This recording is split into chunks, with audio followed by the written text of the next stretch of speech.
Dearest listeners, Lady Whistledown here, welcoming you to a tale that begins with a duke collapsing at his own winter ball, left trembling and newly disabled as the fiancée meant to cherish him, recoils in horror, only for a quiet servant girl to cross the floor and become the lone soul brave enough to lift him. What follows is a whisper that swells into scandal, a loyalty that sharpens into danger, and a mystery tightening around them both, leaving society to wonder how far this unlikely pair will go when the truth in the shadows begins to stir. Before we proceed, do be sweet and subscribe, and tell me where in the world you are listening from. Now, shall we slip gracefully into our tale? Part 1.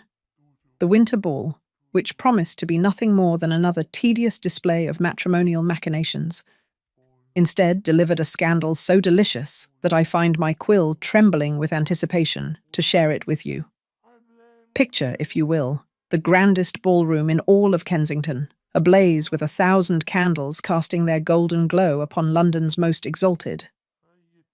The Duke, Charles Ashbourne, stood resplendent in midnight blue, his storm-grey eyes surveying his domain with that particular brand of aristocratic confidence that comes only from centuries of breeding. Beside him, the ethereally beautiful Lady Honoria Harcourt preened in ice-blue silk, her engagement ring catching the light as she gestured to emphasize some point of social superiority to her circle of admirers. I watched from my strategic position behind the marble column, for I have learned that the best secrets are whispered in shadows, as the Duke raised his crystal goblet in what should have been a toast to his approaching nuptials. The guests fell silent, expectant smiles frozen upon their painted lips. Then, dear listeners, the unthinkable occurred. The Duke's hand began to tremble, not the subtle shake of nerves, but a violent convulsion that sent champagne cascading down his pristine waistcoat. His face, moments before flushed with health and authority, turned ashen as morning mist. I watched in horrified fascination as his knees buckled, sending him crashing to the polished marble with a sound that echoed through the suddenly silent ballroom like a death knell. "Charles!" Lady Honoria's shriek pierced the air, but I noticed, how I noticed, that she made no move to assist her fallen betrothed. Instead, she recoiled, as if his very presence might contaminate her pristine reputation. I simply cannot marry a man who may become an invalid." Her declaration rang through the ballroom with crystalline clarity, ensuring that every gossip-hungry soul present would carry her words to the farthest reaches of the ton by morning. The Duke struggled to rise, his pride battling against his body's mysterious rebellion. The assembled guests stood frozen in a tableau of shock and social calculation. I observed lords and ladies who had fawned over him mere moments before, now backing away, as if weakness were contagious. Even his own footmen hesitated, uncertain whether to approach their master in his moment of vulnerability. But then, and here, dear listeners, is where our tale takes its most intriguing turn. A figure emerged from the shadows near the servants' entrance. Eleanor, the Duke's maid, moved with a grace that seemed oddly incongruous with her station. She possessed the kind of understated beauty that makes one look twice. Chestnut hair that gleamed with hidden fire, warm brown eyes that held depths of intelligence, and movements so naturally elegant that I found myself wondering about her true origins. While the cream of society stood paralyzed by their own social constraints, this young woman knelt without hesitation beside the fallen Duke. I watched as she slipped her arm beneath his shoulders with a tenderness that spoke of genuine affection rather than mere duty.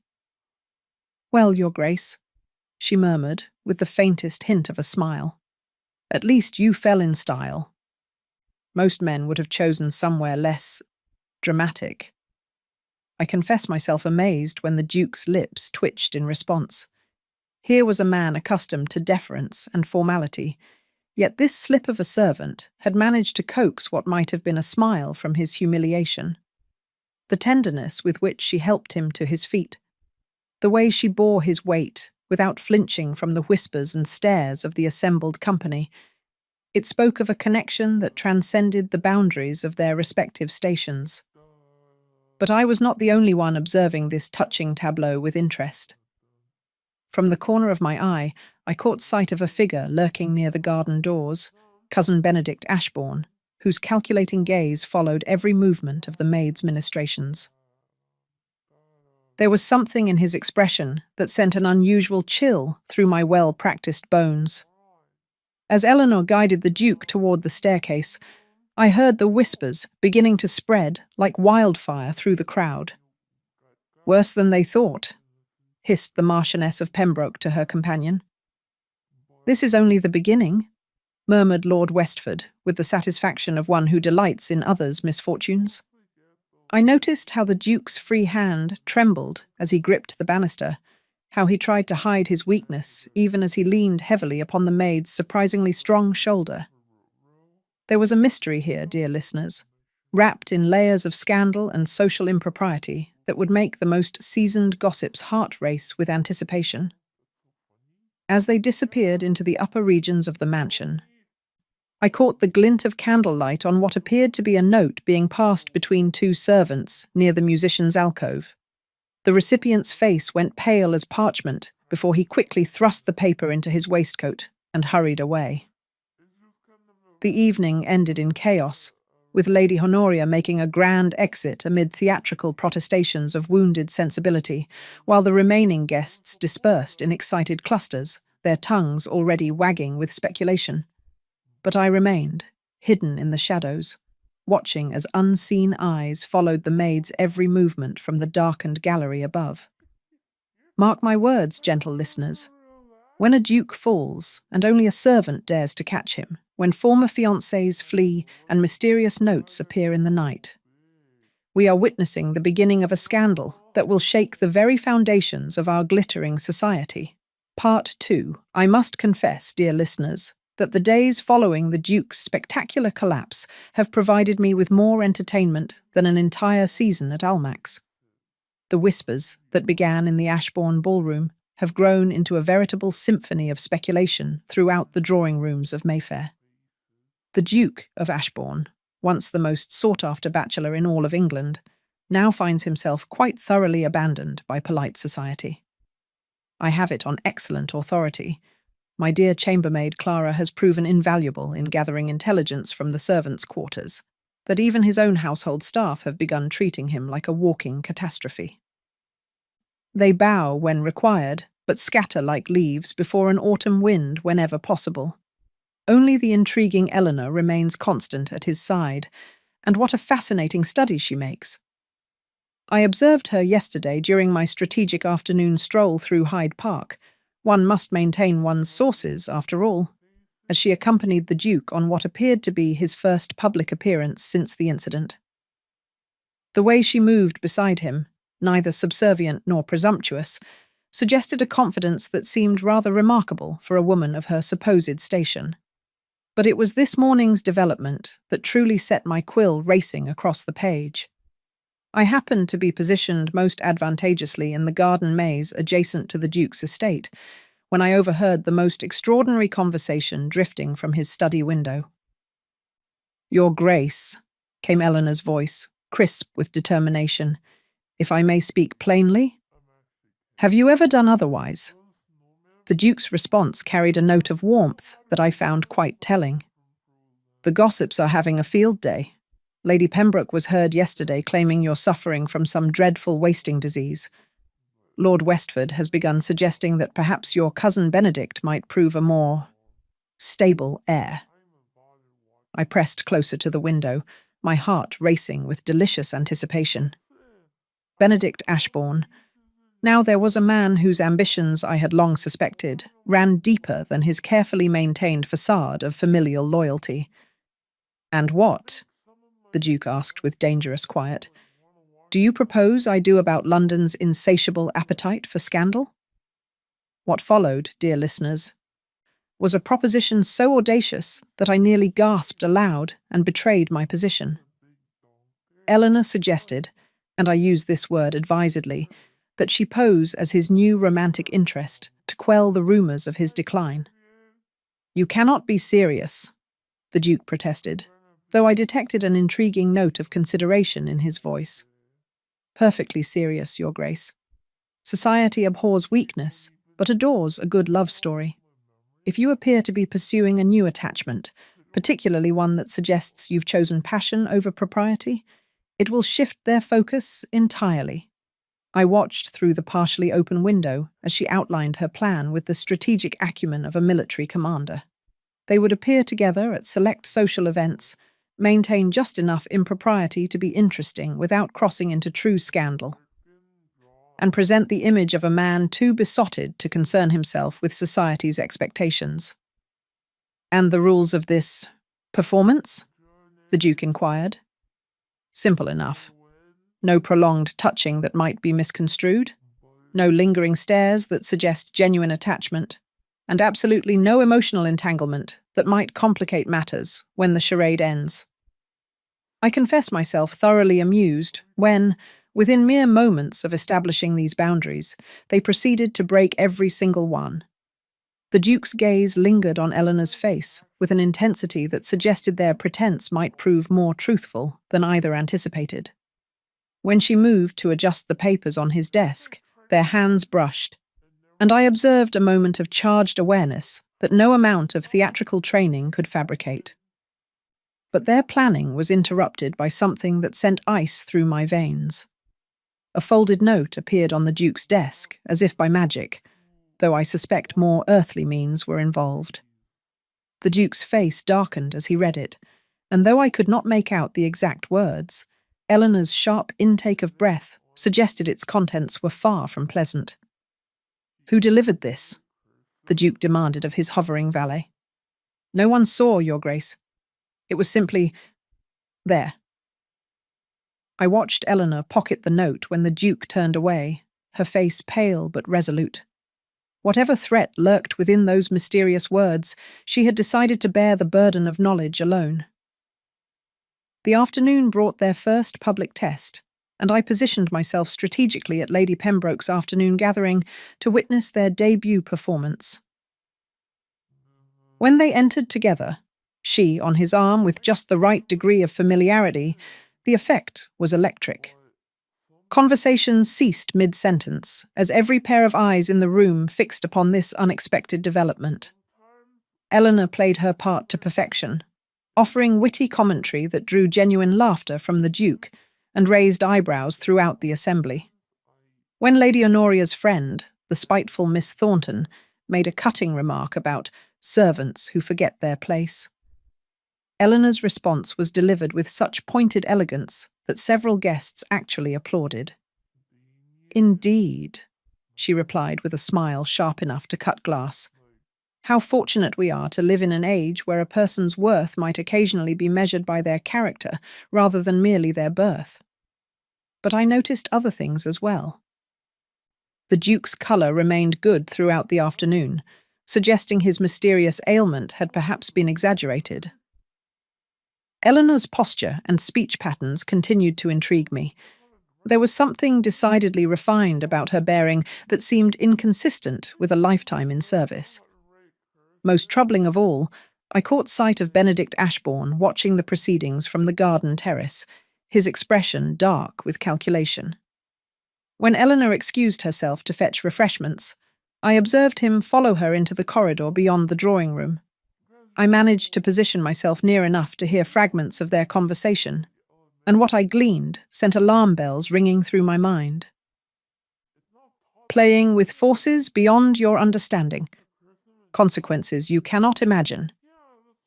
Would be wise to remember your place." When Eleanor returned to the Duke's side, her face was composed, but I noted the slight tremor in her hands as she served his tea.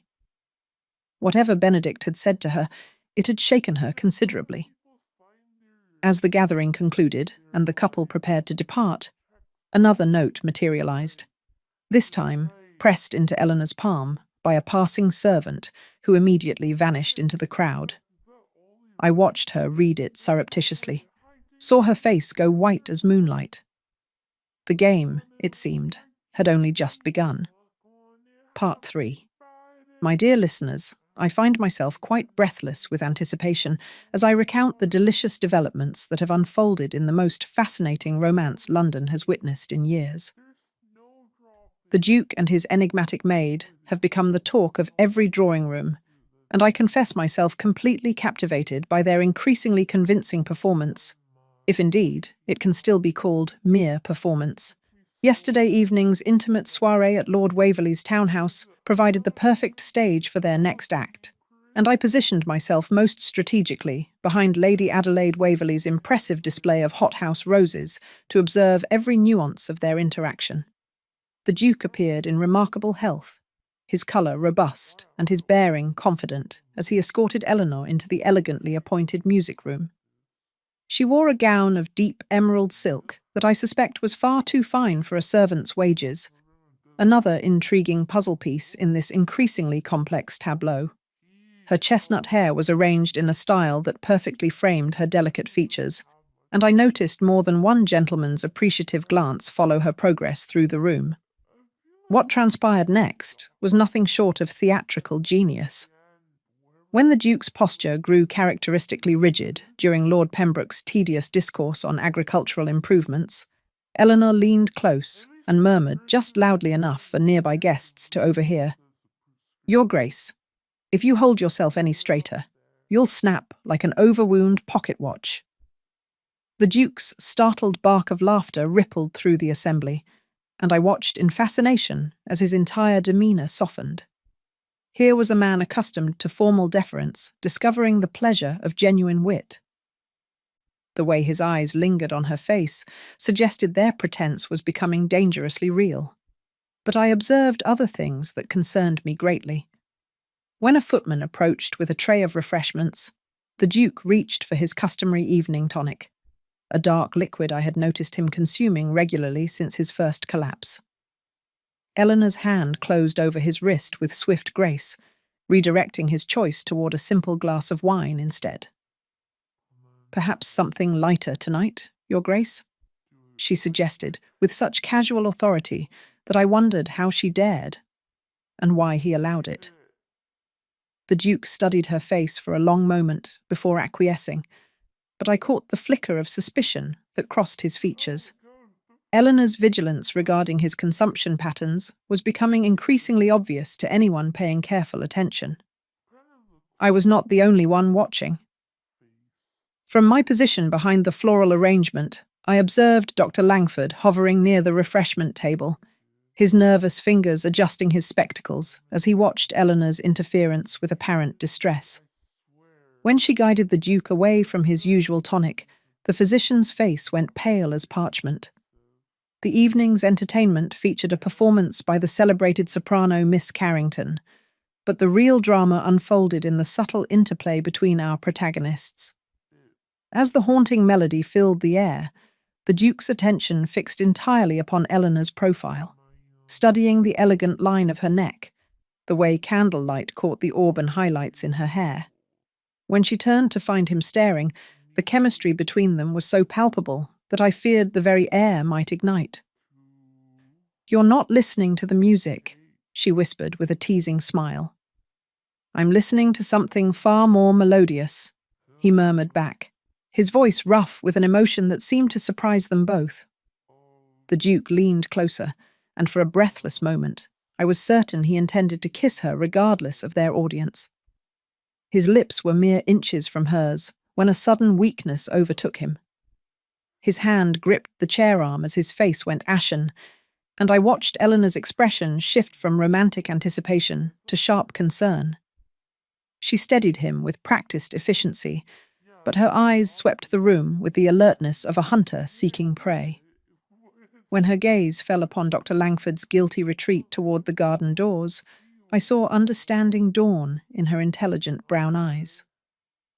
The evening concluded with more whispered speculation than I had witnessed since the Pemberton divorce scandal 3 seasons past.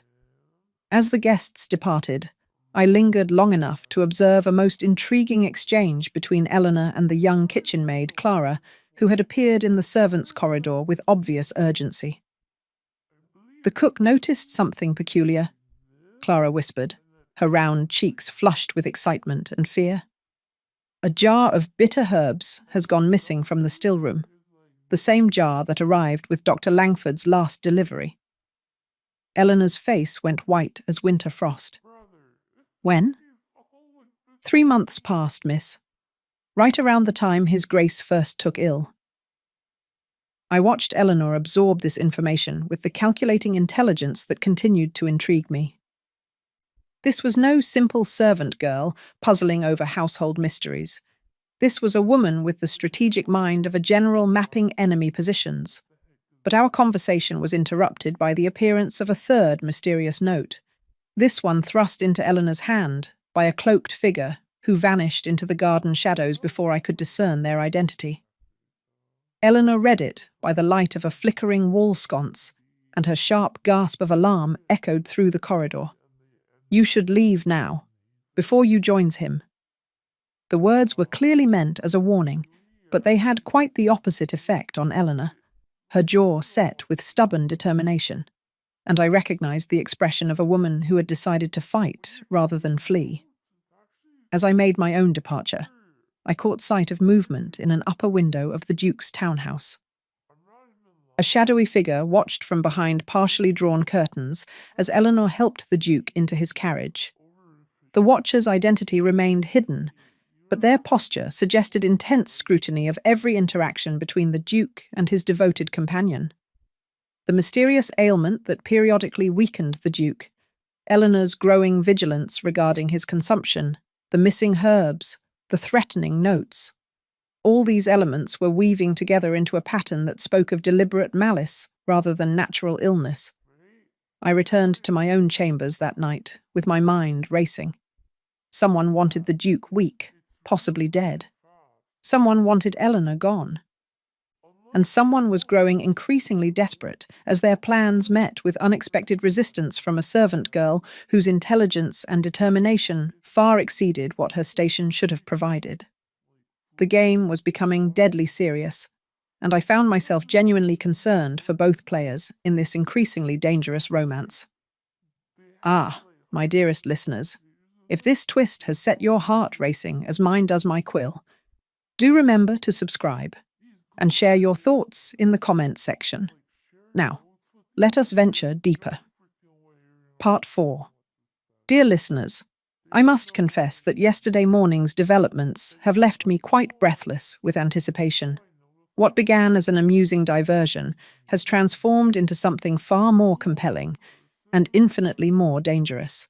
I had positioned myself in the garden maze adjacent to the Duke's estate, ostensibly for my morning constitutional, but actually to observe the increasingly intimate dynamic between our protagonists. The frost-covered hedges provided excellent concealment, while offering a clear view into several windows of the manor's east wing. What I witnessed through the Duke's dressing-room window was a scene of such charged intimacy that I feared my rapidly beating heart might betray my position. Eleanor had arrived to assist with his morning toilette, an arrangement that struck me as highly irregular for a maid, regardless of her growing influence over the household. The Duke stood before his looking-glass in shirt-sleeves, his morning coat draped across the nearby chair. Eleanor approached with his waistcoat, and what followed was a dance of barely restrained attraction that no amount of theatrical training could have fabricated. "Your Grace," she said softly, stepping behind him to slip the garment over his broad shoulders. "You must allow me to help." Her fingers brushed the nape of his neck as she adjusted his collar, and I watched the Duke's reflection in the mirror. His eyes closed briefly, as if savouring her touch, before fixing upon her face with an intensity that made even me feel as though I were intruding upon something sacred. "Eleanor," he murmured, his voice rough with emotion. "What are you doing to me?" She moved to face him, ostensibly to fasten his buttons, but the proximity brought them close enough that I could see the rapid rise and fall of her breathing. Her fingers worked the small pearl buttons with trembling efficiency while he watched her face with fascination. "If you continue breathing like that, Your Grace," she whispered, with a shakiness that belied her teasing words. "I shall drop these buttons entirely." The Duke's hands rose to cup her face, tilting her chin upward until their lips were mere inches apart. The morning light streaming through the window caught the auburn fire in her hair, and I found myself holding my breath in anticipation of the kiss that seemed inevitable. But at the crucial moment, the Duke's strength failed him again. His face went pale, his hands dropped away from her face, and he gripped the edge of his dressing table to steady himself. Eleanor's expression shifted instantly from romantic longing to sharp concern, and I observed her eyes narrow with the calculating intelligence that continued to intrigue me. "The tonic?" she said quietly, her gaze falling upon the small vial that sat among his grooming implements. "You've been taking Dr. Langford's tonic every morning for 3 months." I watched her lift the vial to examine its contents more closely, her nose wrinkling at what I presumed was an unusual odour. The Duke, still struggling with his mysterious weakness, seemed unaware of her scrutiny. "Eleanor," he said suddenly, catching her wrist in his hand, "I need you to know, whatever happens, whatever they say about me, you are the only person in this house I trust completely." The raw honesty in his voice would have melted the hardest heart, and I watched Eleanor's resolve visibly strengthen.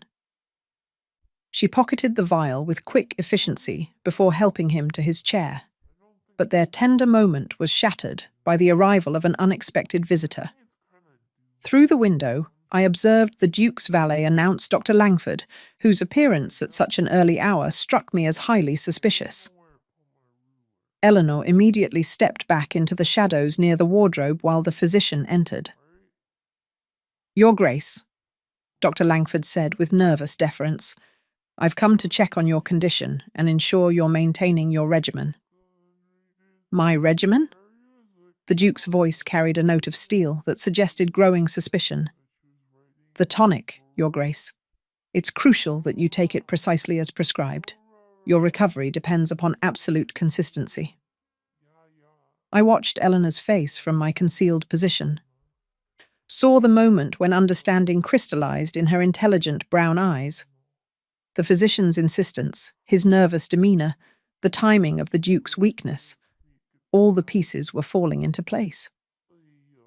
After Dr. Langford departed, notably without examining his patient, Eleanor emerged from concealment with the purposeful stride of a woman who had reached a decision. "Your Grace," she said quietly, "I believe someone is trying to poison you." The Duke's startled laugh died when he saw her expression.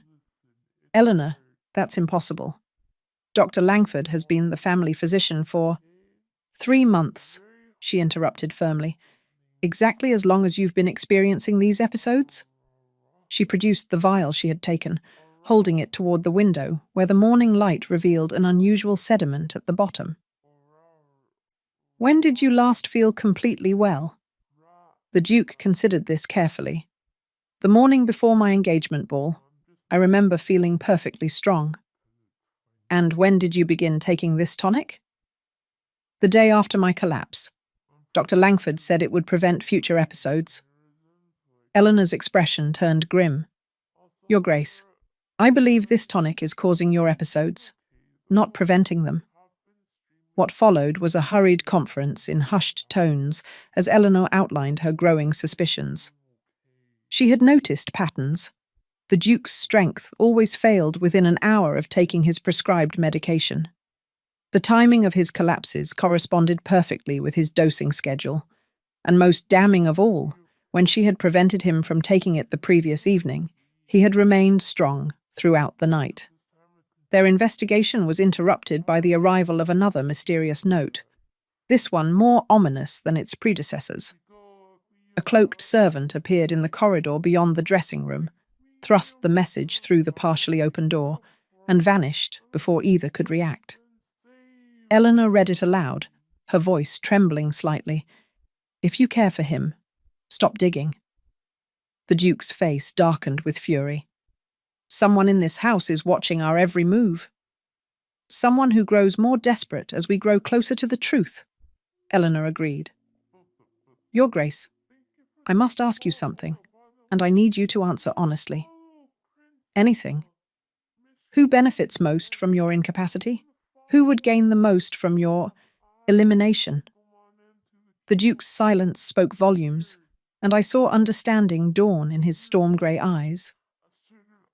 The Duke of Ashbourne had no direct heir save his cousin Benedict, a man whose gambling debts and expensive tastes were well known throughout London society. Benedict has been remarkably helpful these past months, the Duke said slowly. Always checking on my condition, always present when I've had my episodes.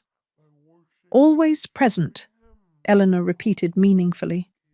And always ready to step into your role when you're too weak to fulfill your duties? But their conversation was interrupted by an unexpected visitor whose presence sent ice through my veins. From my position in the garden, I observed Benedict Ashbourne himself approaching the manor, his expression dark with purpose. Eleanor caught sight of him through the window and quickly moved away from the Duke. "He cannot see us together like this," she whispered urgently. "Not now, when we're so close to understanding." As Benedict's footsteps echoed in the corridor beyond, Eleanor made a decision that would prove either very brave or very foolish. She secreted the vial of tonic in her bodice and slipped from the room through the servants' entrance, leaving the Duke to face his cousin alone. I remained hidden in the garden maze, watching as Benedict entered the Duke's chambers with the false concern of a loving relative. Their conversation was too muffled for me to overhear, but I observed Benedict's careful attention to the Duke's appearance and demeanour, as if cataloguing his cousin's strength for some unknown purpose. When Benedict finally departed, I saw Eleanor return through the servants' corridors, her face set with grim determination.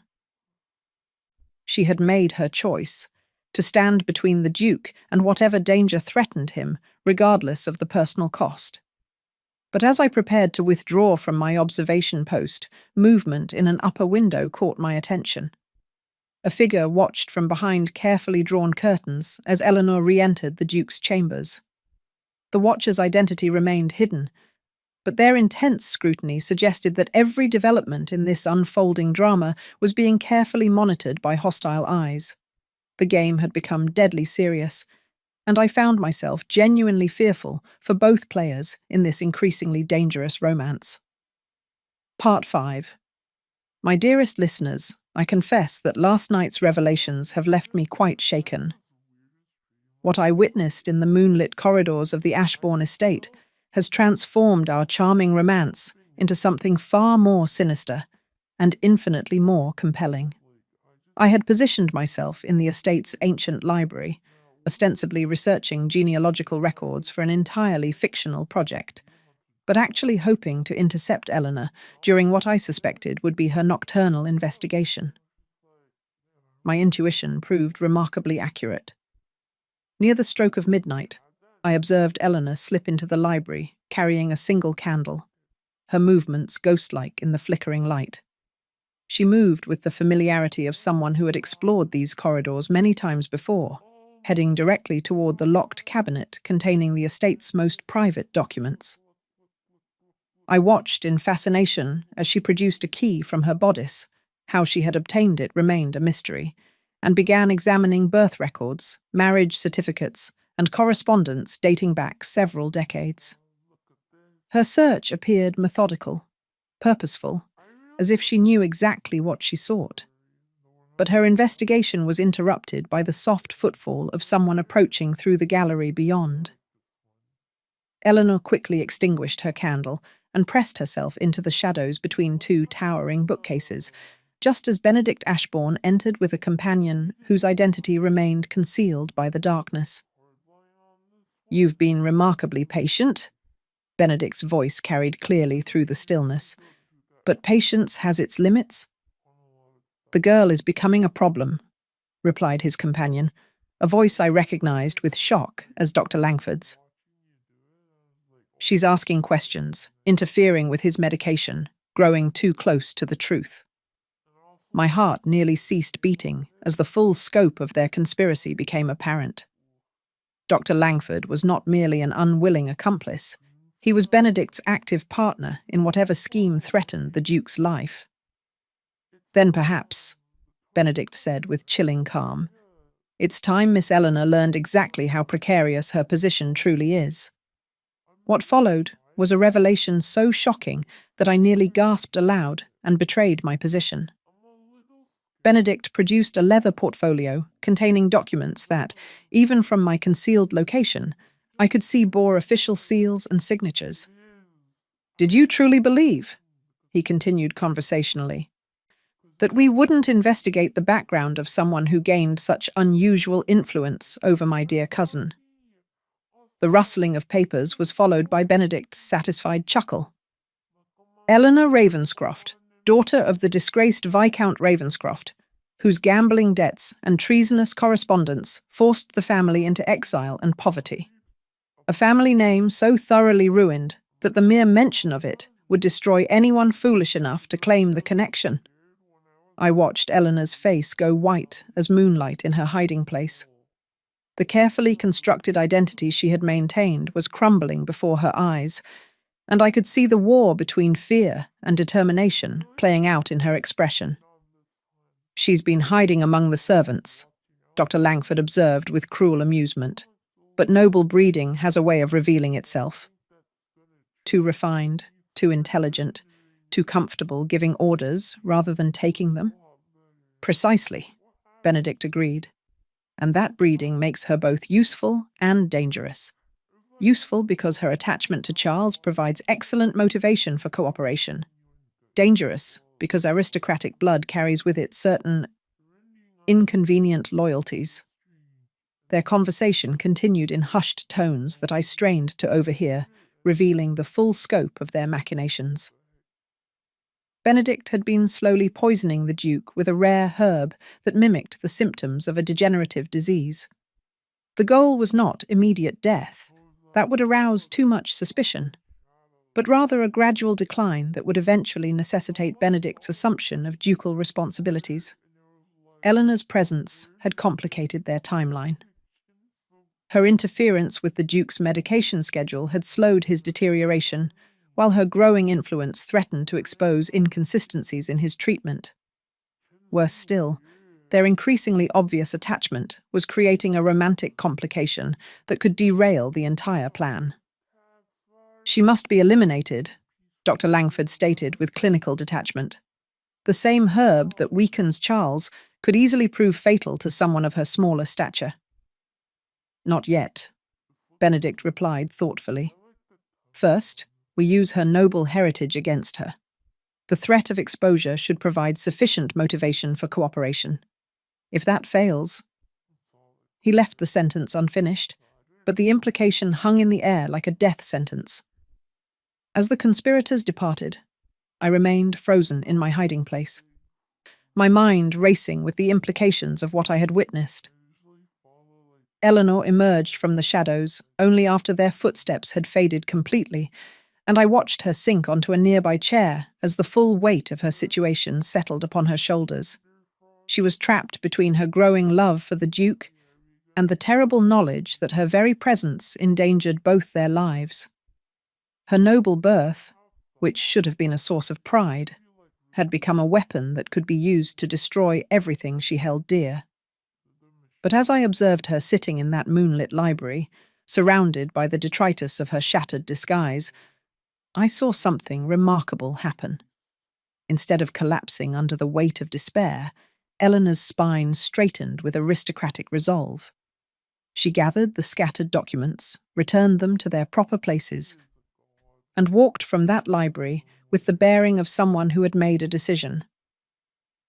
I followed at a discreet distance as she made her way through the sleeping house toward the Duke's chambers. What transpired there was a conversation conducted in whispers so soft that even my practiced ears could not decipher the words. But the emotion was unmistakable. Through the partially open door, I observed the Duke take Eleanor's hands in his face grave with concern as she related some portion of what she had discovered. When she moved to pull away, no doubt intending to flee for his protection, he held her fast. "Whatever they've told you, or you've heard, whatever they've threatened," he said with quiet intensity, "you are not alone in this." The kiss that followed was inevitable, desperate, and achingly tender. Here were two people who had found love in the midst of mortal danger, whose very happiness threatened to destroy them both. But their romantic moment was shattered by a sound that sent ice through my veins, the deliberate creak of floorboards in the corridor beyond. Someone was watching, listening, cataloguing every word and gesture for future use against them. Eleanor pulled away from the Duke's embrace, her face pale with renewed fear. "They know," she whispered. "They know everything." As I withdrew to my own chambers, leaving the lovers to face their impossible situation, I could not shake the feeling that we were approaching a crisis that would either save them both or destroy them entirely. The game had become deadly serious, and the stakes could not be higher. The next move belonged to their enemies, and I feared it would be both swift and merciless. Part 6. Dearest listeners, I write to you this morning with hands that tremble from both exhaustion and exhilaration, for last night brought revelations so extraordinary that I scarce know how to begin recounting them. The romance that has captivated all of London has exploded into a matter of life and death, and I fear our protagonists stand at the very precipice of disaster. I had spent the early evening hours positioned strategically in the conservatory adjacent to the Duke's private study, where Eleanor had promised to conduct what she called the final test of her suspicions regarding the Duke's mysterious ailment. Armed with a cutting from one of the Duke's prized orchids, she intended to expose it to his prescribed tonic to observe the effects. What I witnessed through the glass panels was both ingenious and terrifying. Eleanor carefully measured several drops of the Duke's medication onto the delicate white petals of the orchid cutting, then settled into a chair to maintain her vigil. The Duke paced the study with barely contained energy. His strength had returned remarkably since Eleanor had begun intercepting his morning doses. "You cannot truly believe," he said for the third time, "that Dr. Langford would deliberately harm me. He delivered me when I was born, for God's sake." "Your Grace," Eleanor replied with patient determination. "Sometimes the people we trust most are precisely those positioned to betray us most effectively." As if summoned by her words, a soft knock announced Dr. Langford's arrival for the Duke's evening consultation. Eleanor quickly concealed the orchid cutting behind a stack of ledgers while assuming the deferential posture expected of her station. Dr. Langford entered with his customary nervous energy, medical bag in hand, and his pale eyes darting about the room with what I now recognized as guilty paranoia. He approached the Duke with false concern, inquiring about his condition, while his gaze repeatedly returned to Eleanor's still figure near the window.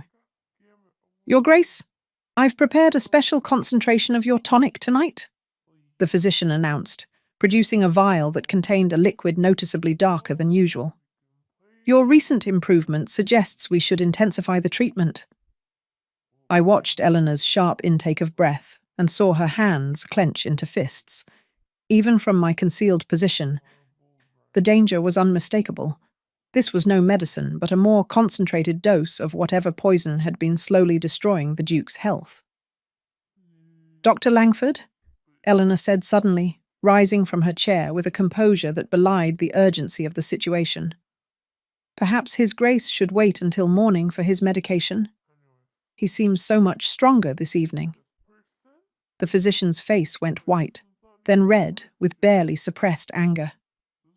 "Miss Eleanor, I must insist that medical decisions remain within my purview. His Grace's condition requires immediate and consistent treatment." The battle of wills that followed was extraordinary to witness. Eleanor moved closer to the Duke, her bearing subtly protective, while Dr. Langford advanced with the vial extended like a weapon. The Duke himself seemed to sense the undercurrents of tension, his gaze moving between his physician and his defender with growing suspicion. "Perhaps," the Duke said slowly, "Miss Eleanor raises a valid point. I have been feeling remarkably improved lately." "Improved?" Dr. Langford's voice cracked with panic. "Your Grace, you must understand that your condition is progressive. Any apparent improvement is merely the calm before a more severe relapse. Without immediate treatment, you could suffer a complete collapse." But even as he spoke, I observed Eleanor retrieve the orchid cutting from its hiding place. What she revealed stopped all conversation entirely. The delicate white petals had turned black as midnight, their edges curled and withered as if burned by acid. "Your Grace," Eleanor said quietly, holding up the ruined flower. "This is what your medicine does to living tissue." The silence that followed was deafening. Dr. Langford's face cycled through shock, fear, and finally desperate calculation. The Duke stared at the blackened petals with dawning horror, understanding flooding his features like sunrise after the darkest night. 3 months, the Duke said with deadly quiet. 3 months of this poison, administered by someone I trusted with my very life. Dr. Langford's composure cracked entirely. "You don't understand," he babbled, backing toward the door. "I never meant for it to go this far. He said it would just weaken you temporarily, make you more manageable." "He?" The Duke's voice could have frozen fire. "Who gave you these orders?" But before Dr. Langford could answer, the study door burst open to admit Benedict Ashbourne, his face a mask of false concern that could no longer disguise the calculation beneath. "Charles!" Benedict exclaimed with theatrical alarm. I heard raised voices. "Is everything quite all right?" The tableau that greeted him, Eleanor holding the evidence of poisoning, Dr. Langford cowering near the door, and the Duke radiating fury, made further pretense impossible. "Benedict?" the Duke said with terrifying calm. "How fortuitous that you should arrive just as we were discussing the remarkable properties of my evening medication." I watched Benedict's expression shift as he realized the game was exposed. Gone was the mask of familial concern, replaced by the cold calculation of a man whose carefully laid plans were unraveling before his eyes. "I suppose," Benedict said with chilling pragmatism, "explanations are in order."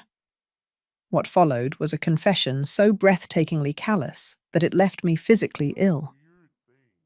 Benedict outlined his plan with the detached pride of an artist describing his masterpiece.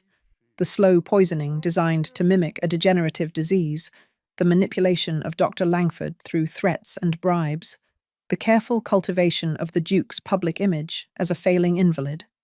"You see, dear cousin," Benedict explained with horrible reasonableness, "your death would have created far too much scrutiny. But your gradual decline into incompetence? That merely required compassionate relatives to assume the burden of leadership." The Duke's rage was magnificent to behold, but it was Eleanor who acted with decisive courage. As Benedict reached into his coat, whether for a weapon or another vial of poison, I could not determine. She placed herself squarely between the two men. "No," she said with quiet authority. "This ends here." But Benedict's smile was pure malice. "Does it indeed, Lady Eleanor? Or should I say, daughter of the traitor Viscount Ravenscroft?" The Duke's sharp glance toward Eleanor revealed that this particular revelation was news to him, but his protective instincts overrode any questions about her concealed heritage. "Her parentage," he said with deadly quiet, "is of no concern to anyone in this room." Benedict laughed with genuine amusement. "How delightfully romantic. But I'm afraid her noble blood makes her an even greater threat than I initially realized." The confrontation that followed erupted with startling violence. Benedict lunged not for the Duke, but for Eleanor, clearly intending to use her as leverage. The Duke's response was immediate and fierce. Weakened though he was by months of poisoning, his determination to protect the woman he loved gave him strength I had not witnessed since before his mysterious illness began. Dr. Langford, seeing his opportunity for escape, bolted from the room with the desperate speed of a cornered rat. Benedict, finding himself overpowered by his cousin's renewed vigor, produced a small pistol from his waistcoat. "Stand back, Charles," he panted, the weapon trained on Eleanor's heart. "You always were too sentimental for your own good." But Benedict had underestimated both his opponents. Eleanor, drawing upon the aristocratic steel that no amount of servant's training could entirely suppress, faced the gun with unflinching courage. "Fire if you will," she said with magnificent calm. "But know that your crimes are already known beyond this room." Benedict's eyes widened as he realized the truth. Their confrontation had been witnessed, recorded, and would soon be reported to the proper authorities. The game was over, and he had lost. She had not simply exposed the poison plot. She had orchestrated Benedict's complete downfall with the strategic brilliance of a natural commander. Justice, it seemed, wore a servant's dress and spoke with a nobleman's courage. Listeners, if this revelation has left you breathless, do be kind and subscribe. And tell me in the comment section whether you suspected foul play all along. Now, onward. The night grows darker still. Part 7. The scene that unfolded in the Duke's study will remain etched in my memory until my dying day. I maintained my position in the conservatory as Eleanor's carefully laid plans reached their devastating conclusion, watching through the glass panels as justice finally cornered the conspirators who had nearly destroyed everything good and decent in their reach. Benedict's desperation was palpable as he realized his position had become untenable. The pistol trembled in his hand as he kept it trained on Eleanor, but I could see the calculation in his eyes. He was a cornered animal, seeking any possible escape from the trap closing around him. "You cannot possibly imagine," he snarled at his cousin, "the depths of my resentment. Watching you inherit everything by mere accident of birth, while I, who would have managed it all so much better, was relegated to the shadows." The Duke's response was magnificent in its controlled fury. "And so you decided to remedy fate's supposed injustice through murder." "Not murder," Benedict corrected with chilling precision. "Strategic succession planning. You would have lived, diminished, dependent, but alive. A perfect figurehead, while I handled the actual responsibilities of leadership." I observed Eleanor during this exchange, noting how she positioned herself slightly closer to Benedict with each passing moment. Her movements were so subtle that even I, watching intently, nearly missed her strategic advancement. This was no cowering victim, but a woman with a plan. "The tragedy," Benedict continued with horrible reasonableness, "is that your little servant proved so inconveniently observant. Had she simply accepted her role as your nursemaid, none of this unpleasantness would have been necessary." Unpleasantness. Eleanor's voice carried a note of aristocratic disdain that would have done credit to any duchess. "You speak of attempted murder as if it were a minor social error." Benedict's laugh was pure malice. "How perfectly you play the noble lady, despite your family's disgrace. Tell me, does His Grace know the full scope of your father's treason? Does he understand that marriage to you would ally his name with enemies of the crown?" I watched the Duke's face carefully during this revelation, searching for any sign that Eleanor's concealed heritage would alter his feelings toward her. What I saw instead was a man whose love had transcended all considerations of social propriety. His protective stance never wavered. "Her father's sins," the Duke said with quiet intensity, "are not hers to bear." But Benedict was far from finished with his revelations. From his waistcoat, he produced a letter bearing official seals that I recognized with growing alarm. "This correspondence," he announced with triumph, "details Lord Ravenscroft's communications with French agents during the war. Possession of it makes dear Eleanor not merely the daughter of a traitor, but potentially a traitor herself." Eleanor's face went white, but her voice remained steady. "That letter was stolen from my father's effects after his death." "Stolen?" Benedict's eyebrows rose in mock surprise. Or preserved as insurance against future need? I've found that aristocratic loyalty can be so flexible when properly motivated. The Duke's response was immediate and fierce. You blackguard! To use a dead man's correspondence against his innocent daughter. Innocent? Benedict interrupted. She's been deceiving you about her very identity since the day she entered your household. What other deceptions might she have practiced? I could see Benedict's strategy clearly, to poison the Duke's trust in Eleanor even as his own villainy was exposed. If he could not escape justice, he would at least deny his cousin the happiness that had eluded his own grasp. But he had underestimated both the Duke's character and Eleanor's courage. Instead of cowering under the weight of these accusations, Eleanor stepped forward with the bearing of one who had finally decided to embrace her true heritage. You're quite right, she said with magnificent calm. I have been deceiving His Grace about my identity. I am indeed Eleanor Ravenscroft, daughter of a man whose loyalty to England was questioned by those who never understood his true service. What followed was a revelation that left even Benedict speechless. Eleanor outlined her father's real role as a double agent, feeding false information to French contacts while gathering intelligence for the crown. The correspondence Benedict brandished as evidence of treason was actually proof of patriotic service that had cost the Viscount his reputation and ultimately his life.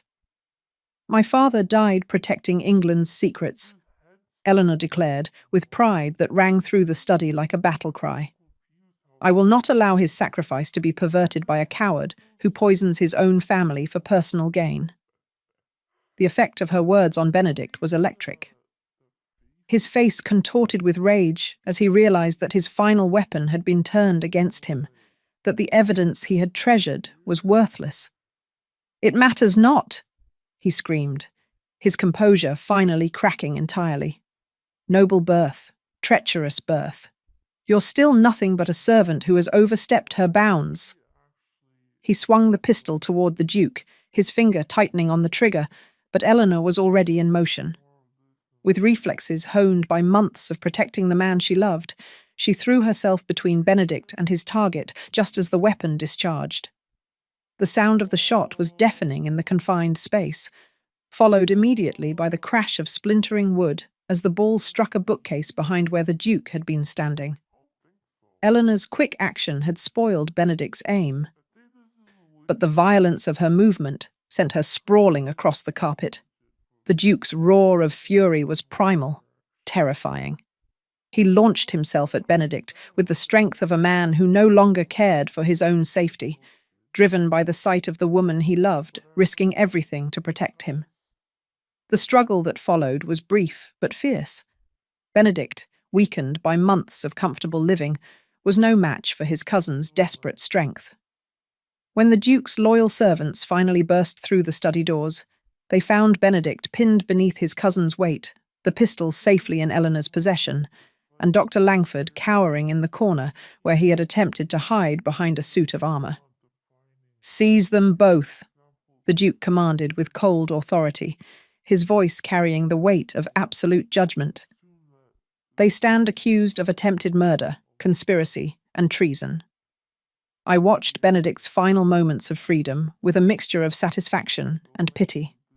The man who had nearly destroyed one of England's most noble houses would face justice, but his corruption had also destroyed any possibility of redemption. Dr. Langford, confronted with irrefutable evidence of his complicity, broke entirely under questioning. He confessed to months of administering poison at Benedict's direction, revealing the full scope of the conspiracy that had nearly cost the Duke his life. "He promised me a fortune," the physician babbled through his tears. "Said it would only weaken his grace temporarily, make him more dependent on family assistance. I never meant for it to go so far." But Eleanor's sharp questioning revealed the truth. Dr.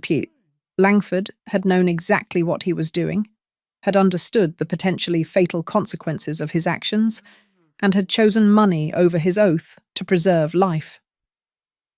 As the conspirators were led away in chains, I finally emerged from my hiding place to witness the aftermath of this extraordinary night. The Duke sat in his leather chair, Eleanor perched on the arm beside him, their hands clasped tightly together as they faced the magnitude of what they had survived. "It's over," Eleanor whispered, her voice trembling with exhaustion and relief. "No," the Duke replied firmly, bringing her hand to his lips. "It's just beginning."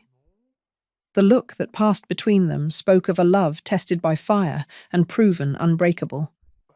They had faced death together and emerged victorious. But more importantly, they had discovered that their connection transcended all considerations of birth, fortune, or social propriety.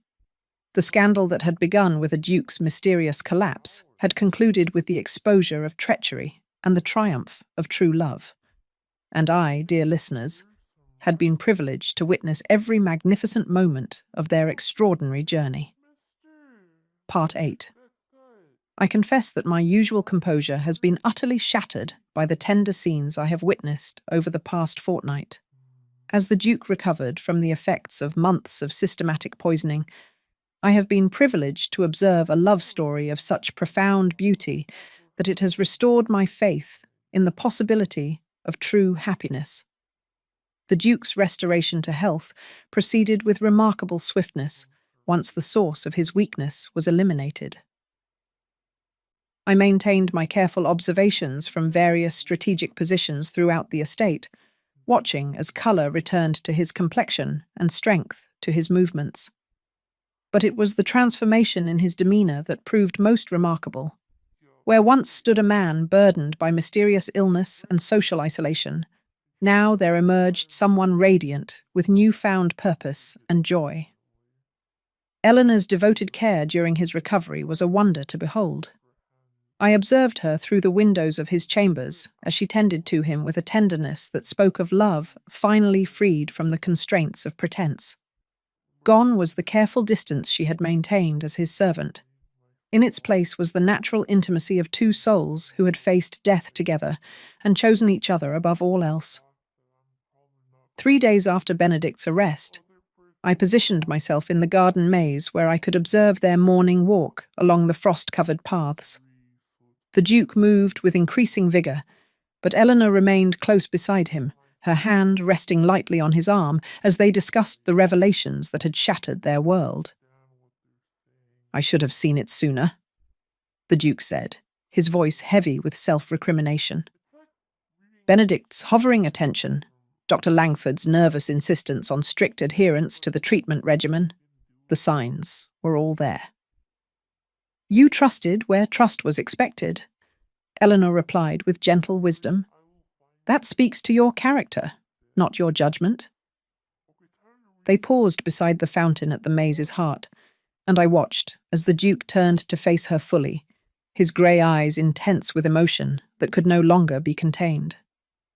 "Eleanor," he said softly, "we must speak honestly about what lies ahead." The conversation that followed was conducted in voices so tender that I strained to hear every word, my heart aching with the beauty of their honesty. The Duke outlined the stark realities of their situation. His position as Duke carried responsibilities that would be complicated by marriage to someone of Eleanor's compromised heritage, regardless of the truth about her father's service. "Society will never fully accept you as my Duchess," he said, with painful honesty. "Your father's reputation, however unjustly tarnished, will forever follow our name." Eleanor's response revealed the depth of her nobility, both inherited and earned. "Then perhaps we should not ask society to accept what it cannot understand.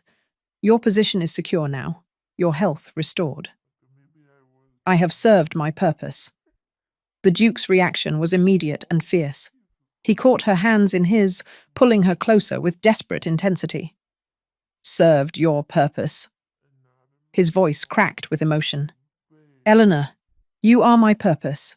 These past months, pretending to court you, then discovering it was no pretense at all, have been the only genuine happiness I have ever known." What followed was the most beautiful love confession I have ever witnessed.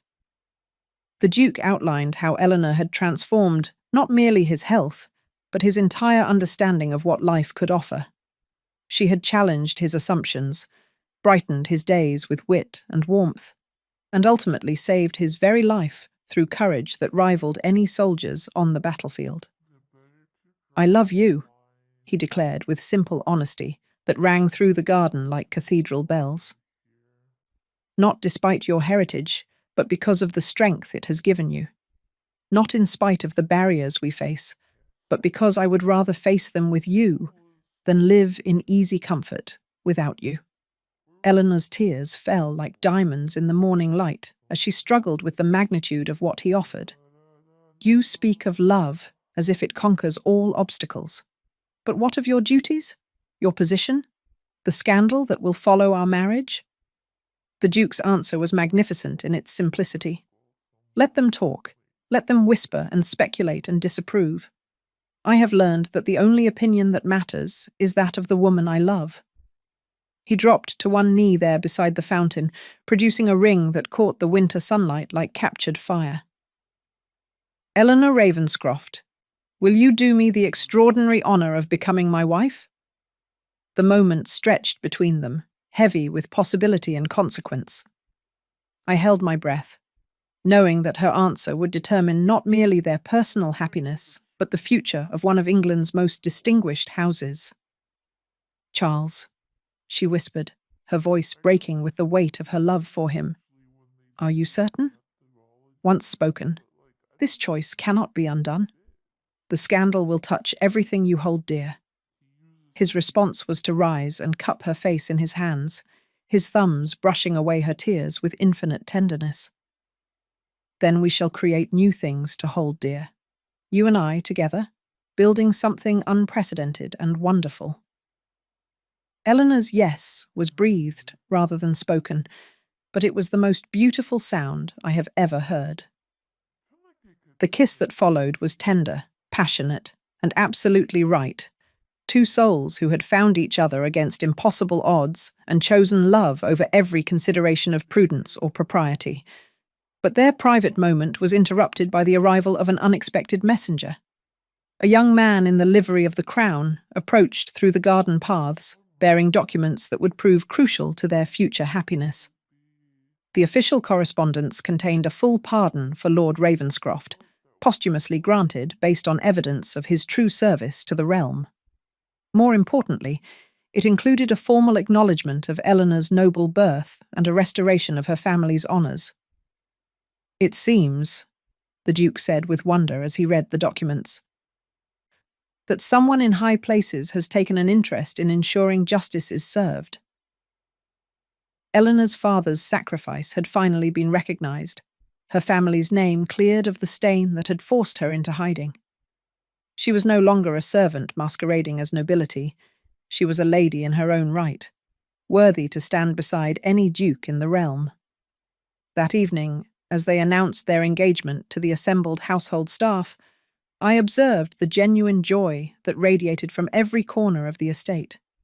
These people had witnessed Eleanor's courage and kindness firsthand. They welcomed her elevation to Duchess with heartfelt enthusiasm. But it was the quiet moment afterward, as they stood together on the terrace overlooking the estate that would soon be as much hers as his, that revealed the true depth of their connection. "No more pretense," the Duke said softly, his arm encircling her waist. "No more careful distance or propriety's constraints." "No more fear," Eleanor agreed, leaning into his embrace. "No more secrets or hidden threats." They had weathered scandal, survived treachery, and emerged victorious through the power of love and unwavering loyalty. As I withdrew to record these tender scenes, I carried with me the image of two people who had chosen each other above all else, and in doing so, had chosen the only happiness worth pursuing. Their love story was nearly complete, lacking only the final chapter that would seal their triumph for all the world to see.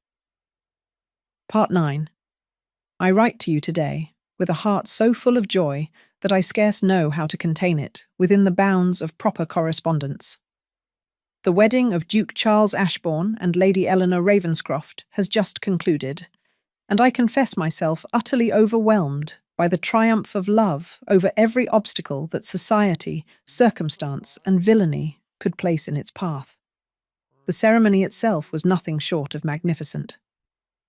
St. George's Church in Hanover Square had been transformed into a winter wonderland, with white roses and crystalline decorations that caught the pale February sunlight like captured snow. But it was not the opulent decor that held the assembled company spellbound. It was the radiant happiness of the bride and groom that illuminated every corner of that sacred space. I positioned myself most strategically in the pew reserved for distinguished but unaccompanied guests, where I could observe both the ceremony and the reactions of London's most elevated society. What I witnessed was nothing short of miraculous, a complete reversal of the scandal that had begun with the Duke's mysterious collapse months before. Eleanor entered the church on the arm of Lord Pemberton, a family friend who had known her father well and was delighted to serve in the absence of her own male relatives.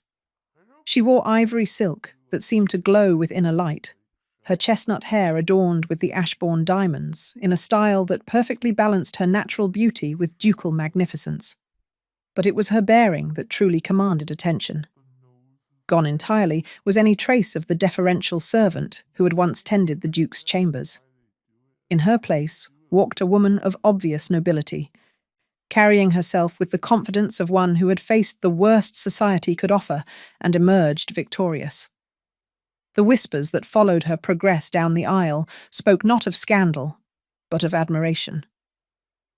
"Magnificent," breathed Lady Pembroke to her companion. "One can see the breeding in every line of her posture." "Such courage," agreed the Marchioness of Westford. "To face down those terrible accusations and prove her father's honour, it's quite the most romantic thing I've ever witnessed." The Duke waited at the altar resplendent in midnight blue, his grey eyes fixed upon his bride with an intensity that made even my cynical heart flutter with vicarious joy. The months of poisoning had left no lasting effects. His colour was robust, his bearing confident, and his happiness so palpable that it seemed to radiate throughout the entire assembly. When Eleanor reached his side, he offered her a smile of such tender devotion that I observed several ladies dabbing at their eyes with lace handkerchiefs. The vows they exchanged were traditional in form, but revolutionary in substance. Here were two people promising to love, honour, and protect each other, not from duty or social expectation, but from the deepest wells of genuine affection. "I take you not for your fortune or position," the Duke declared in his personal addition to the prescribed words, "but for your courage, your wisdom, and your extraordinary heart." Eleanor's response was equally moving. "I take you not for title or status, but for your honour, your strength, and the love that has transformed us both." The kiss that sealed their union was met with applause that shook the ancient rafters, a far cry from the scandalized whispers that had followed their first public appearance together. But the true measure of their triumph became apparent during the wedding breakfast that followed at Ashbourne House. I mingled through the glittering assembly, listening to conversations that revealed how completely the narrative had shifted in their favour. "The most romantic tale of the season," declared Lady Honoria's former friend, Miss Thornton, with the fervour of one eager to align herself with the winning side. "A duke who chose love over convenience, a lady who proved her noble worth through deeds rather than bloodlines. Quite the most inspiring couple," agreed Lord Westford, apparently having forgotten his earlier speculation about the Duke's fitness for leadership. "His Grace's recovery has been remarkable, and the new Duchess brings such intelligence to her position." I observed Eleanor, now the Duchess of Ashbourne, as she moved through the receiving line with natural grace, receiving congratulations from the very people who had whispered cruel gossip mere weeks before. There was no trace of bitterness in her manner, no hint of triumph over those who had doubted her. Instead, she exhibited the magnanimous spirit of true nobility, accepting their compliments with gracious warmth that made her former detractors into genuine admirers. The Duke remained constantly at her side, his pride in his new wife evident to all who observed them together.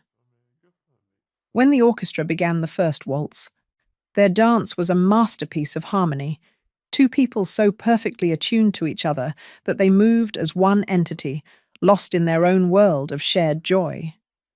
But it was during the evening's quieter moments that I witnessed the scenes that will forever remain etched in my heart. As the formal festivities wound down, I observed the newlyweds slip away to the conservatory, where Eleanor had first exposed the poison plot that nearly destroyed their happiness. "Are you content, my love?" the Duke asked softly, his arms encircling his wife as they stood among the blooming orchids that had helped save his life. "More than content," Eleanor replied, her face glowing with happiness. "I am home." Their tender embrace was interrupted by the arrival of a final surprise, a letter bearing the Crown's official seal. Its contents revealed that Eleanor's father's true service had been fully documented and would be publicly acknowledged, clearing the Ravenscroft name for posterity and ensuring that any children the Duke and Duchess might have would inherit a legacy free from the shadows of the past.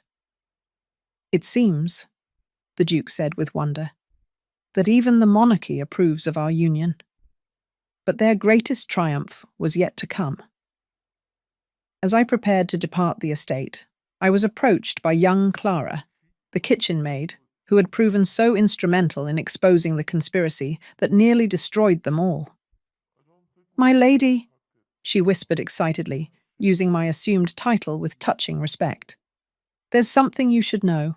A note arrived this morning, addressed to no one in particular." The message she handed me was brief but ominous. "The truth is only beginning. The Ashbourne secrets run deeper than poison." I studied the cryptic warning with growing unease. Even in their moment of triumph, shadows from the past threatened to intrude upon their happiness. What other secrets might the ancient Ashbourne lineage conceal? What enemies might emerge to challenge their newfound peace? Yet as I observed the Duke and Duchess through the conservatory windows, lost in each other's arms, radiant with love and contentment, I felt confident that whatever challenges lay ahead, they would face them together. They had proven their devotion in the crucible of scandal and treachery. No future trial could shake the foundation of trust and affection they had built. The scandal that began with the Duke's mysterious collapse had indeed become a triumph, not merely of love over adversity, but of truth over deception, courage over cowardice, and hope over despair.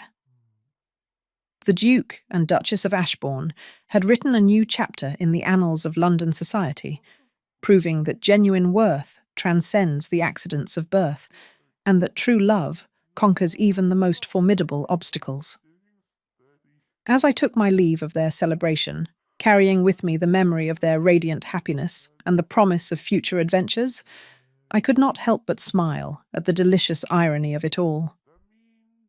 Society's greatest scandal had become its most inspiring love story, and the servant who was thought to reach above her station had proven herself worthy of the highest honours in the land. Their story was complete, a tale of love triumphant that would be whispered in drawing rooms for generations to come. And I, dear listeners, had been privileged to witness every magnificent moment of their extraordinary journey from scandal to lasting happiness. The Duke and Duchess of Ashbourne had achieved what every romantic heart yearns for, a love story with a truly happy ending, sealed not with resignation to duty, but with passionate devotion that would endure through whatever trials the future might bring. If you enjoyed this scandalous chronicle, do like, share, and subscribe for more tales from the heart of the Tun. Until our next encounter in the glittering world of London society, I remain your devoted correspondent, Lady Whistledown.